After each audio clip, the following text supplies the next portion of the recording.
Saya menghafal Al-Quran itu lewat perjalanan jalan kaki dari Cemeng ke SMA 1, lewati sawah, kan saya lewat belakang rumah itu, lewat pematang sawah turun sampai ke lapangan stadion mini itu. Dan beliau sempat, Masya Allah, mengatakan bahwa kalau kamu masuk Stiba, kau urus dirimu sendiri. Wih, Ustadz, koper sudah siap. Sisa Ustadz bilang ada tiket, langsung berangkat pulang ke Indonesia. Saya tidak mau di Madinah, saya mau pulang ke Indonesia. Ridho orang tua, doa orang tua adalah hal yang tidak bisa dihilangkan dari proses berhasilnya seorang anak. Bismillahirrahmanirrahim. Assalamualaikum warahmatullahi wabarakatuh. Sahabat Wahda, alhamdulillah dalam episode kali ini dalam agenda Cas Aki, cerita santai agama kita. Alhamdulillah pada episode ini adalah episode yang sangat spesial karena kita akan bercerita mengambil kisah with Ustaz Basran. Assalamualaikum warahmatullahi wabarakatuh, Ustaz. Waalaikumsalam warahmatullahi wabarakatuh. Bagaimana kabar Ustaz? Alhamdulillah. Alhamdulillah. Alhamdulillah. Sahabat Wahda, dalam Cas Aki ini insyaallah kita akan mendengarkan sejarah, kita akan mendengarkan story dari Ustadz kita Putra Sinjai yang melanglang buana di Madinah dalam menuntut ilmu. Nah Ustadz, sebelum itu Ustadz, sebelum kita masuk dalam pembahasan kita, dalam sharing-sharing kita, kita harus memesan dulu Ustadz. Kita berada di Karampuang. Karampuang gitu. Cafe ini Ustaz. Baik. Nah, Karampuang Cafe ini ada menu yang sangat luar biasa, namanya kopi mertua. Atau pernah coba kopi mertua Ustaz? Saya pernah pesan dengan jumlah banyak dari yang ownernya dibawa ke Makassar. Masya Allah. Berarti kopi mertua ini sudah terkenal mentom Ustaz? Iya, kami termasuk penikmat kopi mertua. Masya Allah. Baik, tapi nah selain kopi mertua Ustaz, ternyata ada juga rekomendasi di sini, yaitu cendol Karampuangnya. Sebentar kita coba Ustaz, cendol Karampuang. Kusangka cendol mertua minta Karampuang. Dua. Ya. Baik Ustaz. Ini sebelum panjang lebar kita bahas story Ustaz. Sebenarnya siapa kita ini Ustaz? Bismillah, alhamdulillah, wassalatu wassalamu ala rasulillah, wa ba'd.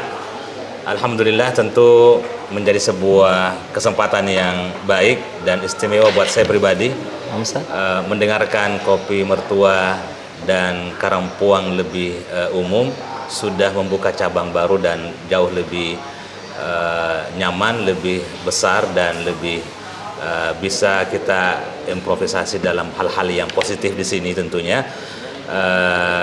Kami secara pribadi kalau ditanya siapa, ya saya adalah Muhammad Basran. Saya lahir tanggal 1 April 1984 di Sinjai Timur, di Panaikang. Kami lahir di sana, kemudian menyelesaikan berbagai jenjang pendidikan sampai tingkat sekolah menengah umum. Itu semua di Sinjai dan semua di area Sinjai Utara, tidak keluar dari sini. Meskipun lahir di Sinjai Timur, tapi kami menyelesaikan pendidikan kami di sini, besar dan tumbuh, kemudian banyak mengambil hal yang positif dari masyarakat di Sinjai Utara sejak kami kecil sampai kami meninggalkan kota ini untuk melanjutkan pendidikan jenjang pendidikan tinggi di Makassar. Ya, dan saya pribadi kalau ditanya lagi siapa saya, maka saya tentu Putra Sinjai yang tentu akan tetap mengingat jasa-jasa tempat ini dan orang-orang yang pernah berjasa bagi kami dalam perjalanan hidup sampai detik ini. Dan saya duduk di sini, tentu banyak hal yang akan diceritakan dan mungkin akan mengalir sebentar bersama dengan bincang-bincang kita di siang hari ini. Baik Ustaz, ini menarik Ustaz. Ya. Ada tadi Ustaz mengatakan bahwa orang-orang penting di dalamnya. Nah, siapa itu Ustaz? Ya, tentu orang penting di dalam hidup saya pertama adalah bapak dan ibu, kemudian saudara-saudara saya, tetangga-tetangga yang ketika TK SD kami tinggal di Cakempong, di depannya Masjid Raya, Masjid Najmul Ittihad. Nah, tempat kami tumbuh dan besar di area Cakempong. Nah, kami TK-nya di belakang masjid. TK Pertiwi 10. Nah, di arah kiblat kanan Masjid Najmul Ittihad. Nah, itu TK kami. Kemudian SD itu berpindah ke arah kanan rumah ke SD 3. Kemudian ketika SMP ke SMP 2 Negeri Sinjai yang dekatan dengan SMK ya, SMK 1 ketika itu. Nah, setelah itu SMA-nya ke SMA Negeri 1. Nah, orang-orang yang berada di masing-masing lembaga pendidikan dari berbagai jenjang inilah, saya pikir mereka ini orang yang berjasa buat saya dan orang yang punya hal yang tidak bisa kami lupakan dan harus kami sebutkan agar kita bisa berterima kasih kepada pihak TK Pertiwi 10 dan pihak yang ada di SD Negeri 3, SMP Negeri 2 Sinjai dan SMA Negeri 1 Sinjai. Ya, saya mengatakan ini dengan nama yang ketika itu, kalau sekarang mungkin namanya ada perubahan, tapi saya sampaikan ini nama ketika kami masih belajar. Dan semua orang-orang yang berada di sini kami ucapkan terima kasih. Mungkin nanti akan lebih spesifik pada beberapa orang yang mungkin punya pengaruh lebih kepada proses hijrah kami selanjutnya. Ini berpengaruh dengan proses hijrah, Ustaz. Ya. Ini berarti dimulai dari SMP ini atau SMA, Ustaz? Fokus untuk memperbaiki diri atau dalam artian belajar agama, Ustaz, lebih mendalam. Untuk lebih fokus dan mulai mengarah ke belajar agama itu nanti di SMA. Di SMA kelas 1 sudah mulai ada semangat untuk belajar, tapi ikut dalam pembinaan intensif dalam halaqah tarbiyah, dalam kelompok kajian Islam, dan beberapa kegiatan lain itu mulai efektifnya di kelas 2. Nah, Ustaz, itu ceritanya belajar agama secara intens itu dari apa itu, Ustaz? Apakah personnya atau memang ada lembaga? Secara person ada dan secara lembaga tentu ada. Secara person yang betul-betul punya pengaruh dalam proses hijrah kami itu adalah ustadz kami, guru kami juga di SMA, yaitu Dr. Andas Imran Palelungi, Rahimahullah. ya, rahimahullah, yang sudah duluan dipanggil oleh Allah Subhanahu wa taala, dan beliau ini termasuk orang yang ketika itu saya menganggap bahwa beliau ini seperti punya pemahaman agama yang ekstrim karena beliau berjenggot dan wajah beliau itu memang tampang-tampang Arab. Beliau ini sisa pakai sorban, orang sudah anggap beliau orang Arab. Orang Arab. Iya, dan beliaulah yang kemudian betul-betul punya kesabaran, punya kegigihan untuk membimbing kami, satu diantaranya kami dan teman-teman kami ketika itu masih SMA, untuk terus belajar dan berproses agar bisa lebih baik dalam pemahaman agama itu. Ya, dan itu intensnya kelas 2. Kelas 1 sudah mulai belajar tapi tidak serius ketika kelas 2 yang betul-betul ikut dalam kegiatan bertahap dalam pembinaan kelompok kajian Islam. Nah, ini menarik, Ustaz. Kalau lembaga, Ustaz, bisa mungkin disebutkan? Kalau secara lembaga tentu lembaga yang menjadi afiliasi dari Ustadz Imran Palelungi, yaitu di Wahda Islamiyah. Beliaulah yang kemudian menjadi ketua ketika itu DPC Wahda Islamiyah, dan beliau saya berpikir beliau ini rahimahullah, yang saya tangkap dari selama kami bermalam di rumahnya, safar sama-sama di sekolah juga, beliau menjadi guru BK kami untuk sekolah di SMA 1. Kami berpikir bahwa memang ternyata hal seperti ini tidak dimiliki oleh semua orang. Kesabaran beliau, ketelatenan beliau, dan ternyata dari situlah saya berpikir gambaran ekstrim itu tidak segarang yang saya pahami, karena memang ketika itu lagi ribut-ributnya WTC ketika kami kelas 3 SMA. Itu kan proses WTC di bom itu dengan pesawat. Nah, disitulah isu-isu terorisme itu panas. Ya, dan ciri-cirinya adalah seperti Pak Imran, ya, rahimahullah. Nah, beliau ini masya Allah satu keluarga kami kenal, dan satu keluarga semuanya orang-orang yang baik, masya Allah. Pengalaman dengan beliau ini sangat banyak kalau untuk diceritakan. Nah, Ustaz, sebelum Ustaz ada, kita coba dulu cendolnya, Ustaz.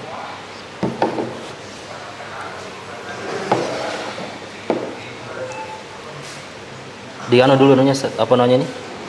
Oh, gula merahnya. Gula merah, Ustaz. Semuanya ya? Sesuai dengan anu, Ustaz. Oh, sesuai dengan selera kita, selera kita.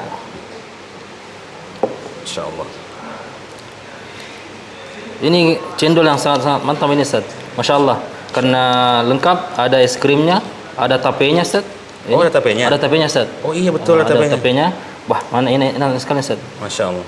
Ya, cuma di sini ditemukan yang begini, Ustaz. Begitu Ada ya? juga bobanya, Ustaz. Bismillah. Masya Allah. Bismillah. Aduh. Cendol juga ada jagungnya. Ada, Ustaz. Baru saya dapatkan di sini. Cuma di sini, Ustaz. Nah, kita lanjut, Ustaz. Kita lanjut pembahasan kita bahwa tadi kan dengan hal seperti itu, bahwa jenggot yang mainstreamnya, bahwa ternyata bisa dipatahkan bahwa tidak semua yang berjenggot panjang itu selalu diidentikan dengan teroris. Padahal dengan adanya Pak Ustadz Imran ini, ternyata akhlaknya luar biasa, lebih adem, lebih tenang kita tidak hadapi. Nah, Ustadz, setelah SMA Ustadz telah memahami dan belajar agama secara intensif. Pada SMA Ustadz kemana Ustadz? Ya, perjalanan saya setelah menyelesaikan SMA itu tidak bisa dilepaskan dari proses kelas 3 saya di SMA. Nah, Ustadz. Ya, saya ketika itu memilih jurusan IPS, padahal kami di kelas 2A itu semua diproyeksikan masuk ke IPA. IPA. Tapi kami dengan beberapa teman itu agak sedikit membelot. Iya. Ya, sedikit membelot untuk ke IPS dengan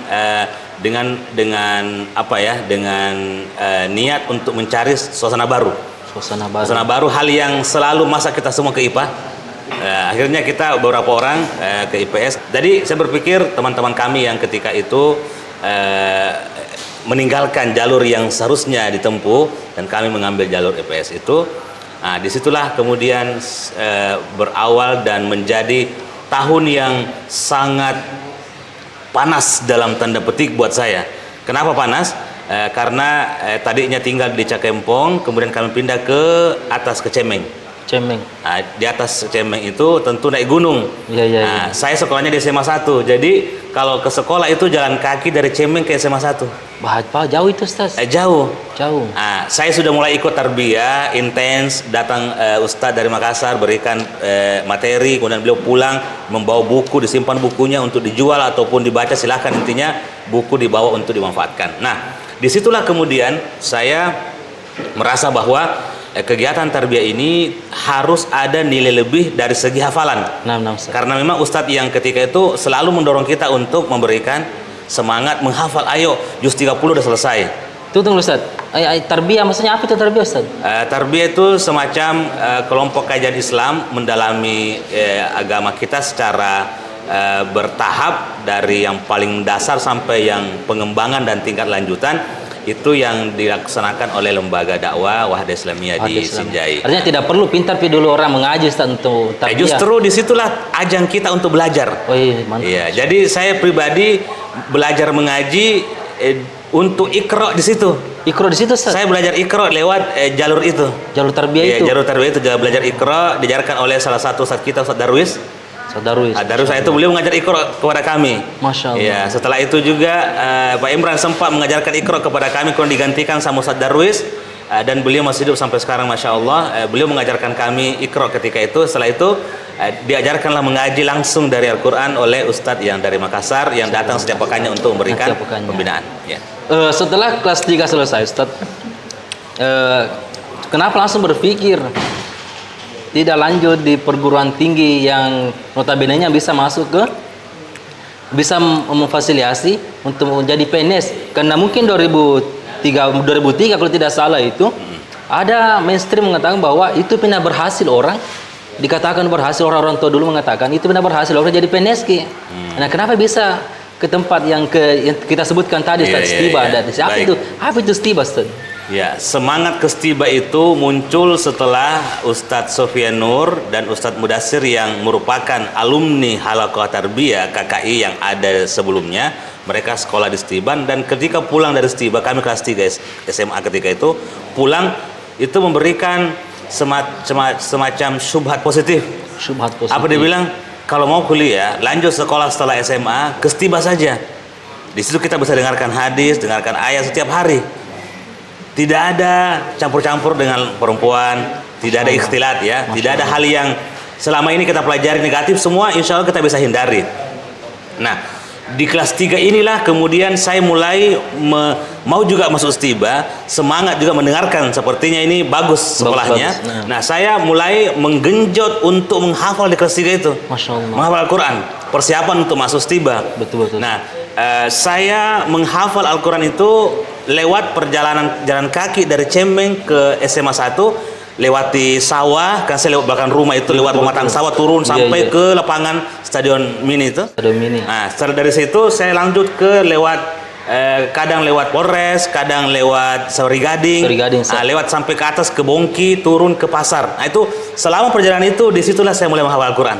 Masya Allah. Ya, jadi 40 menit dari rumah dari Cemeng ke sekolah SMA 1 itu, saya punya tekad, saya harus punya hafalan minimal 3 juz atau kalau bisa 5 juz sebelum masuk Istiba. Karena pesan dari Ustaz Mudassir ketika itu, ya beliau kan dari SMA 2, satu dari SMA 2, kami dari SMA 1. Tapi kami kumpul di satu halakoh. Nah, pesan beliau ketika pulang dari Makassar, satu pesannya. Dan ini pesan yang betul-betul sangat mendalam saya rasakan. Itu dari Ustaz Mudassir. Apa kata beliau? Ustaz Mudassir Nasrullah, kakak dari Ustaz Salman. Ya, kata beliau, Basran, masuk Istiba, satu pesan saya, hafal Al-Quran.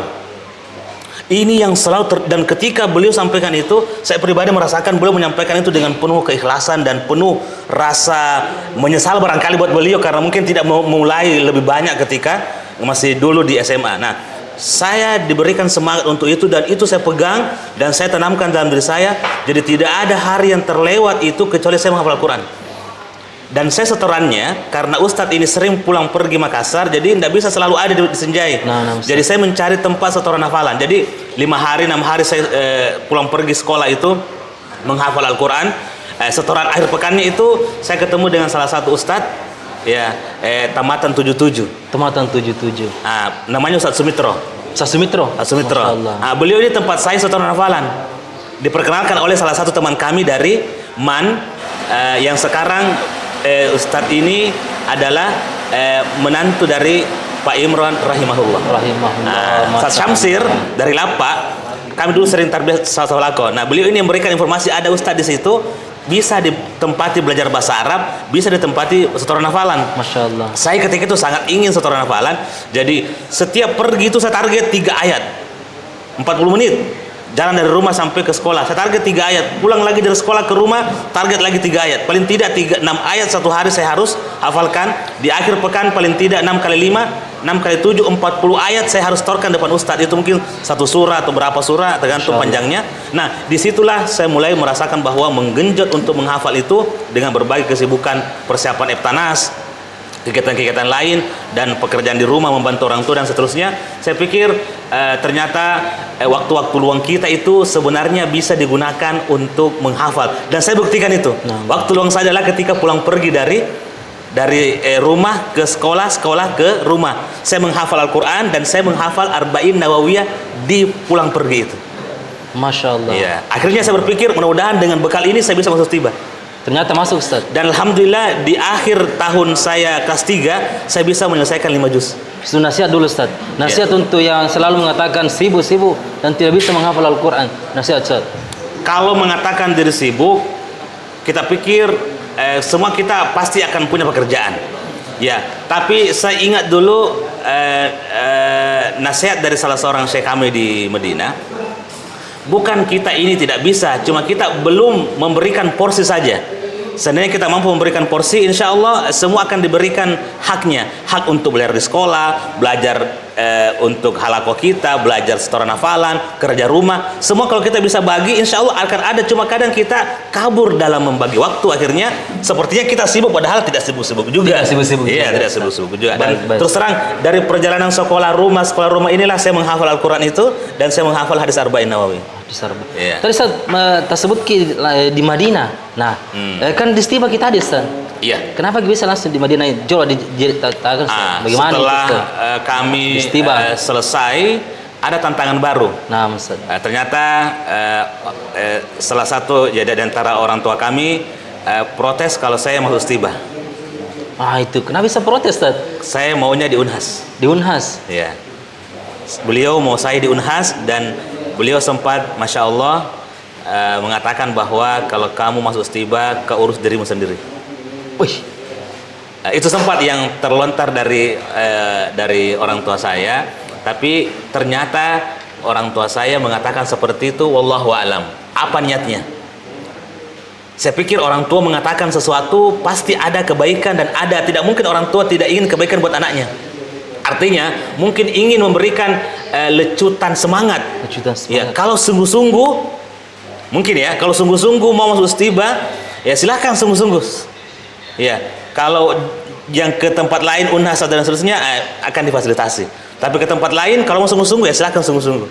Ya. Artinya begini Ustaz, tadi berarti tidak semua tidak semua perkataan-perkataan itu harusnya membuat kita down.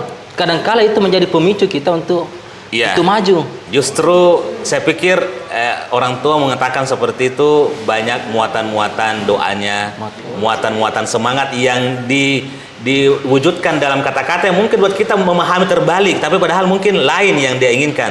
Meskipun bahwa saya lebih senang kalau di Unhas daripada di istibah. Ya, ada bahasa itu. Kau bisa mengurus dirimu sendiri istibah. Kalau di ini saya bisa membantu. Tapi kalau di sini, tapi alhamdulillah ternyata itulah caranya Allah untuk membuat kita lebih semangat lagi untuk belajar. Buktikan bahwa kamu sungguh-sungguh bisa di situ. Bisa. Ya. Dan akhirnya kami ke istibah dengan membawa beberapa berkas dan pertama kali bersama Ustaz Sofyan yang mengantar kami, kemudian kedua kalinya kami untuk mendaftar ulang, kami datang sendiri ke Makassar dan itu pengalaman pertama kali saya hilang di Makassar. Hilang di Makassar, Ustaz. Tersesat di Makassar. Ya. Saya makan lagi, Ustaz. Ini menarik, Ustaz, karena luar biasa karena bisa langsung ke istibah dan mungkin pada saat itu orang tidak tahu apa itu istibah. Kenapa bisa ke istibah? Tentu ada anunya, Ustaz. Sehingga pada saatnya bisa sampai ke Madinah itu. Bagaimana itu, Ustaz? Baik, sampai di istibah kami ikut proses pendidikan. Sekali lagi saya berpikir kalau saya masuk istibah saya harus tambah hafalan lebih banyak lagi. Karena saya di SMA bisa menghafal, di istibah harus lebih banyak lagi hafalannya. Nah, di istibah memang saya punya agenda bahwa saya harus cari ustadz tempat saya setoran hafalan sebagaimana ketika saya masih SMA. Nah, alhamdulillah ada imam di istibah, itu namanya Ustadz Marhali. Ustadz Marhali yang sekarang pimpinan pondok untuk tahfidz Quran di Anak Banua. Nah, beliau itu adalah tempat saya setoran. Beliau imam istibah, rutin. Beliau memang sudah sering melalang buana di MTQ hafalan 30 juz. Nah, beliau ini di istibah dan saya melihat beliau punya wibawa dengan Al-Quran dan saya minta tolong Ustadz bisa saya untuk setoran Al-Quran. Boleh, tapi kata beliau serius ya. Insya Allah saya serius. Setiap pekan itu saya harus setoran. Jadi di masa di istibah saya orang-orang pada liburan bermain bola, pergi ke sana kemari, saya punya target. Setiap pekan saya harus setoran. Jadi setiap sore saya duduk habis asar untuk menghafal baru, di akhir pekan saya setoran sama ustadz itu. Itulah pekerjaan saya. Jadi akhir pekan hari Sabtu orang main bola depan saya itu, saya memegang Quran, saya juga ingin main bola, Ustaz. Karena suka dengan bola. Tapi saya bilang saya punya target untuk menyelesaikan target hafalan setoran kepada ustadz ini. Ya, dan disitulah saya merasa bahwa bisa mendapatkan hafalan dengan jumlah yang lebih banyak dibanding ketika saya dulu masih SMA, karena memang sudah konsen untuk belajar agama di situ. Nah, disitulah kemudian menjadi 2 tahun di istibah, teman-teman ada yang datang menguji di Kalimantan, di Jogja, teman-teman kakak kelas datang ke sana untuk pergi ujian, langsung ke katanya mau ke Madinah. Saya juga tidak ke sana, cuma saya mencoba untuk mencari jalur-jalur apa mungkin yang bisa lakukan. Nah, ternyata karena kami jadi 3 besar juga di kelas, dari semester, karena kami pernah juga 3 besar ketika ujian masuk istibah, dapat penghargaan ketika itu dari dosen istibah dan direktur. Alhamdulillah ketika masuk semester 1, 2, 3, 4 persiapan bahasa, alhamdulillah kayaknya tidak pernah keluar dari 3 besar. Masya Allah. Iya, tidak pernah keluar 3 besar dan alhamdulillah hafalan terus bertambah. Dan pertama kali saya diangkat menjadi imam istibah ketika saya semester 3 atau 4 di persiapan bahasa, menjadi imam 10 terakhir di Ramadan. Masya Allah. Karena hafalan saya dari belakang ketika setorannya. Jadi saya imam di 10 terakhir karena imamnya sakit dan tidak bisa tinggal lama-lama, dia pulang dan saya menggantikan. Dan atas rekomendasi Ustadz Marhali saya menjadi imam sholat lail di 10 terakhir karena setoran ke beliau. Masya Allah. Nah, disitulah kemudian saya berpikir ini modal saya untuk mendaftar juga ke Madinah, tapi tidak ikut ujian langsung lewat kirim-kirim berkas sampai 3 kali kirim berkas, baru kali ketiga diterima di Madinah. Diterima di Madinah, Iya. Ustaz. Ini Masya Allah sekali ini, Ustaz. Hingga pada saatnya orang tua bilang bahwa urus saja dirimu sendiri. Tentu ini menjadi lucutan semangat, Sebelum masuk kepada mulai betul-betul serius menghafal, Ustaz, tentu ada semacam minta restu ke orang tua mungkin, Ustaz. Mau kuliah di Madinah. Ini barangkali cerita yang mungkin juga tidak sering saya sampaikan, tetapi saya pribadi dari dulu sejak di Stiba atau dimanapun saya di Stiba lah, jauh dari orang tua. Setiap kali saya mau ujian pasti saya telepon orang tua di rumah. Saya pergi cari tempat wartel. Kalau mau ujian pasti ke wartel, telepon ke rumah, meskipun cuma 5 menit, tanya kabar, saya mau ujian, bisa didoakan. Setiap semester begitu. Nah, itu terus kebiasaan saya bawa sampai ke Madinah. Nah, ketika saya diterima di Madinah, ketiga kalinya mencoba di Madinah, setiap kali saya mau ujian kenaikan semester, ujian magister S2, ujian untuk S3, ujian komprehensif di S3, setiap saya mau ujian pasti orang tua saya harus telepon dulu, tolong doakan saya mau ujian. Itu kebiasaan dari Stiba saya bawa sampai 15 tahun saya di Madinah. Ya, mendoakan minta doa dari orang tua, restu dari mereka untuk dimudahkan urusannya. Saya pikir itu salah satu poin yang perlu untuk kita ingatkan kepada semua, bahwa ridho orang tua, doa orang tua adalah hal yang tidak bisa dihilangkan dari proses berhasilnya seorang anak. Karena ternyata ridhonya orang tua itu membuat jalan itu dimudahkan oleh Allah Subhanahu wa taala. Ya. Nah, Ustaz, itu kan suatu kebiasaan yang sangat-sangat luar biasa, Ustaz. Jarang-jarang. Jika pada saatnya berpikir untuk ke Madinah tadi itu, hingga pada saat bilang kita ada, Ustaz, sampai doktor S3 di sana di Madinah. Itu cerita lain lagi tuh. Bisa mungkin dia, Ustaz. Karena kalau sekolah dulu, Ustaz, saya ada buku gitu, Ustaz. Di bawah-bawahnya itu buku, ada yang bilang experience is the best teacher. Pengalaman apa itu, Ustaz? Pengalaman adalah guru terbaik. Adalah guru yang terbaik. Tapi belajar dari pengalaman orang lain ternyata guru terbaik juga, Ustaz. Nah, coba, Ustaz, disampaikan, Ustaz. Kenapa bisa langsung S3 di sana? Baik. Ada trik atau apanya itu, Ustaz? Iya. Tidak bisa dipungkiri bahwa banyak pihak yang sangat berperan di balik layar tentang hal-hal seperti ini. Orang tua kami sendiri, dosen-dosen kami di Stiba yang begitu ikhlas. Kami mengurus berkas di Jakarta, pengurusan kesehatan. Kami tidak punya uang ketika itu, dibantu uang langsung. Masya Allah. Ya, dibantu uang langsung. Stiba itu, Ustaz? Iya, pihak dari Stiba, ustaz-ustaz dari Stiba, dan diantara yang bantu kita ketika itu Ustaz Yusron. Bantu uang tunai langsung untuk beli tiket, beli ini. Penting kamu berangkat ke Jakarta, urus untuk bisa ke Madinah. Sampai di sana tentu ada hal yang banyak pihak-pihak lah yang membantu, dan salah satu yang kami harus sebutkan namanya, namanya. Tidak apa-apa, Ustaz. Adalah Ustadz yang mengatur seluruh pemberangkatan mahasiswa yang diterima di Madinah di Jakarta sebagai ketua Yayasan Ar-Rahmah. Beliau adalah Ustadz Baharmuz, Abdullah Baharmuz, yang kami tahu beliau sudah wafat, Allahu alam, kami sempat bertanya. Beliau ini orang yang banyak membantu kami, bahkan sempat memberikan uang kepada kami ketika diterima di Madinah dan sudah mengurus semua berkasnya. Ternyata surat panggilan penerimaan kami itu hilang di tengah jalan dan kami tidak bisa berangkat. Dari 28 orang, 25 berangkat, 3 orang tersisa di Jakarta, dan saya di antara yang tertinggal itu.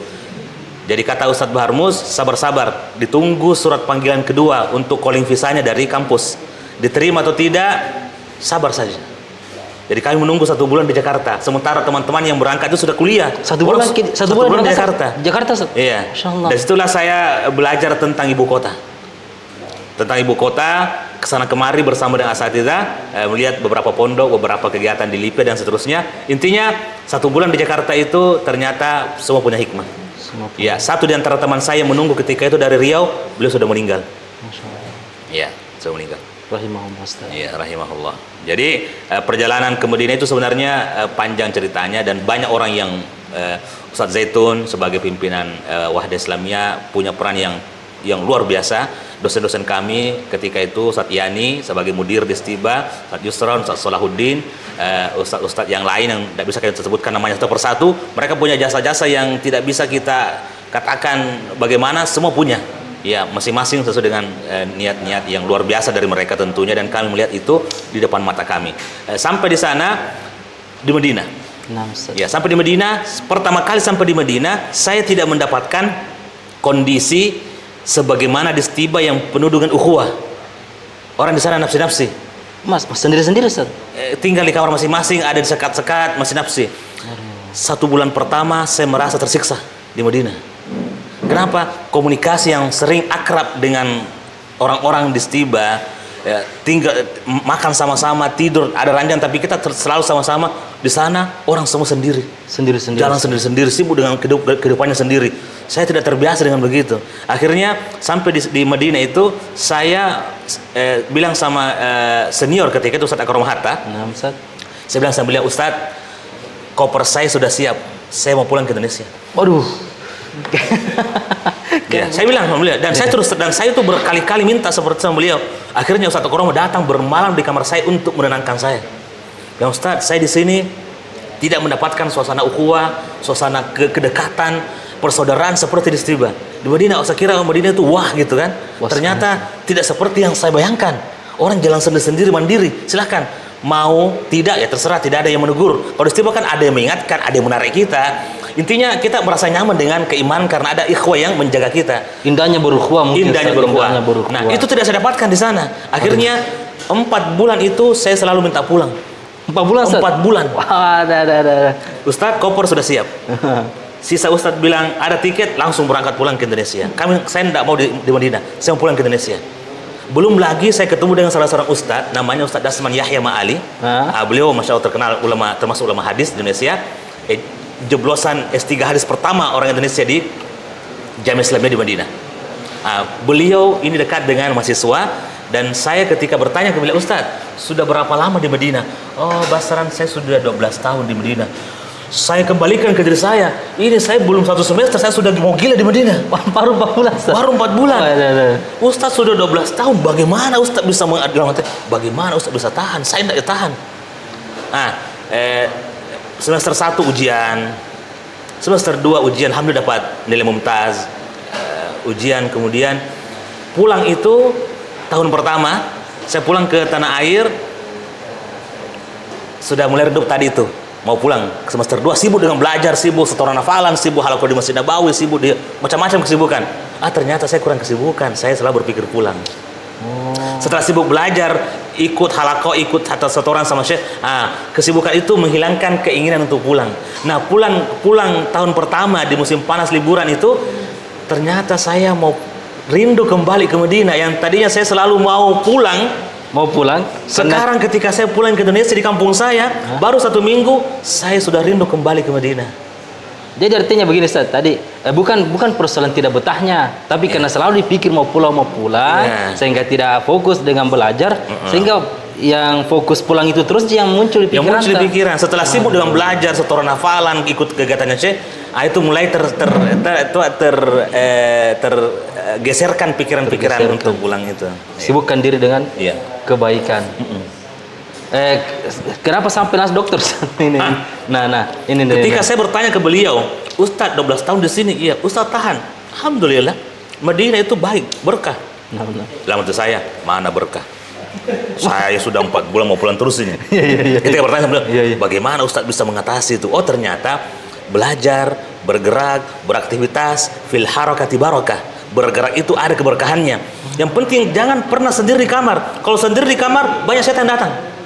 Waduh, datang ke teman, kumpul, kebaikan, main bola, main basket, lari, jogging, pergi ke toko buku, pergi ke Masjid Nabawi, pergi sholat sunat, lakukan kegiatan, jangan kosong. Kapan kosong, setan datang. Wah, itu menarik. Ini menarik. Setan datang, pasti setan datang, dan pikiran kosong itulah awal kali kegagalan seseorang. Kalau dia memperteruskan pemikiran kosongnya itu. Nah, saya belajar, lanjut, saya ujian untuk masuk S2. Sekali lagi saya telepon ibu saya. Masya Allah. Dan saya masuk dari fakultas hadis, saya pindah ke fakultas Al-Quran. Nah, Al-Quran ini bukan bidang saya karena saya di hadis, tapi amanah agar bisa ada usulan ke Al-Quran yang memang tadi sempat mau di Al-Quran tapi tidak jadi. Ke Al-Quran. Al-Quran ini jurusan baru. Itu S1 jurusan hadis. apa? Hadis. Tafsir Ustaz. Hadis. Hadis betul. Iya. S2 baru berpikir untuk ke Quran. Ke Quran. Nah, ini kan mata pelajaran yang baru. Baru Ustaz. Buku-buku, kitab-kitabnya besar dan itu ujian S2. Akhirnya saya berpikir saya akan baca apa yang saya bisa baca karena memang kitabnya besar dan bukan mata kuliah saya karena mereka ini pelajari dari tahun pertama sampai tahun keempat. Sementara saya tidak pernah pelajari, kita sedikit mungkin 10% pernah pelajari di kelas.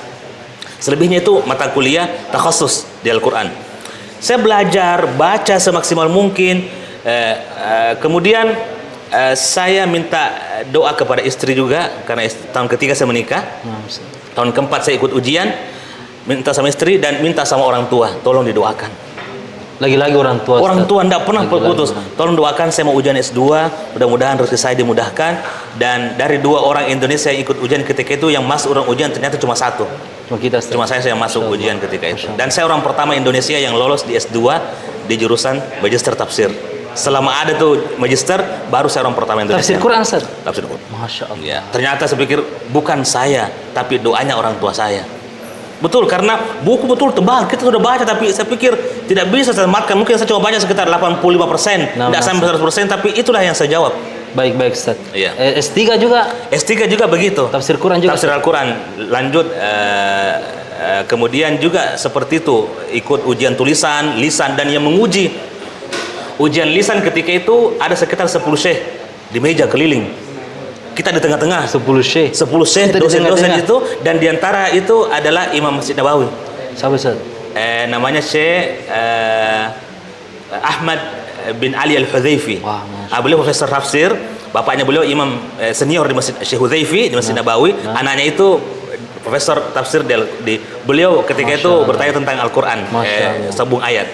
Saya tidak bisa lupakan beliau karena senyuman beliau ketika itu, dan beberapa syekh yang lain, sekitar 10 syekh ini bertanya tentang materi-materi yang kita ujian tulisan kemarin. Itu ditanya di situ, dan alhamdulillah saya pikir bukan karena saya, tapi karena doa orang tua saya. Doa orang tua saya. Itu karena saya pikir kalau kekuatan saya barangkali tidak bisa sampai seperti itu, tapi ternyata energi dari doa orang tua itu bisa sampai mengangkat jauh dari apa yang menjadi perkiraan kami. Baik Ustaz, sebelum ke Madinah pintar lagi bahasa Arab Ustaz? Di Stiba belajar bahasa Arabnya. Oh, di Stiba yang bahasa Arab. Nanti saya belajar bahasa Arab nanti di Stiba, karena kan dari SMA sempat belajar bahasa Arab sama Ustadz Jalal, tapi tidak terlalu maksimal ya karena pertemuan tidak intensif. Dan ada satu yang terluput tadi, ketika kelas 3 SMA saya diajak oleh Ustadz Jalal untuk ikut daurah bersama Syekh di Makassar. Ketika itu daurah bahasa Arab dan kesempatan saya belajar bahasa Arab.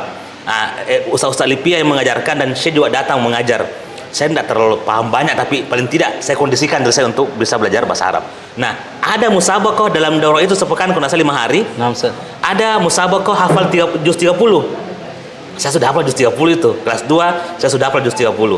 Di kelas 3 daurahnya saya ikut memberanikan diri mendaftarkan dari seluruh peserta daurah itu, saya mendaftarkan diri ikut musabaqah juz 30. Ustadz Jalal sebagai ustadz saya juga yang mengantar saya ke Makassar, beliau juga mendaftar juz 30. Ternyata ketika pengumuman daurah juaranya, juara 1 Ustadz Jalal, juara 2 saya. Masya Allah. Masya Allah. Nah Ustadz, closing statement Ustadz, berikan nasihat untuk para pemuda yang ingin menggapai cita-citanya tertinggi dengan harapan tertinggi Ustadz. Iya. Wahai para pemuda, manfaatkan waktu semaksimal mungkin. Waktu yang sekarang yang kita genggam ini waktu yang sangat berharga, waktu emas yang tidak akan mungkin kembali lagi. Apa yang kita bisa lakukan dalam rangka belajar, rangka meningkatkan skill, meningkatkan wawasan, kemampuan, lakukan sekarang. Jangan terlalu banyak membuang waktu untuk menghabiskan kuota internet kita. Ada wifi gratis, jangan terlalu terlena dengan yang gratis-gratisan. Kita akan membuka pintu kehidupan kita dari sekarang, bukan nanti. Sekarang lakukan dengan serius, rencanakan dengan baik, dan berdoa kepada Allah dan minta restu dari orang tua. Insya Allah kalau itu kita lakukan, tidak akan jauh-jauh dari kata berkah apa yang menjadi cita-cita kita. Baik, syukur Ustaz. Syukran jazakumullah khairan barakallahu fikum. Sahabat Wahda, itulah sedikit perjalanan hijrah beliau sampai ke Madinah. Insyaallah episode ini akan terus berjalan insyaallah dan akan pembahasan-pembahasan yang lain. Tetap bersama kami dalam agenda Cas Aki, cerita santai agama kita. Masya Allah. Assalamualaikum warahmatullahi wabarakatuh. Waalaikumsalam Silakan, warahmatullahi wabarakatuh. nikmati Ustaz.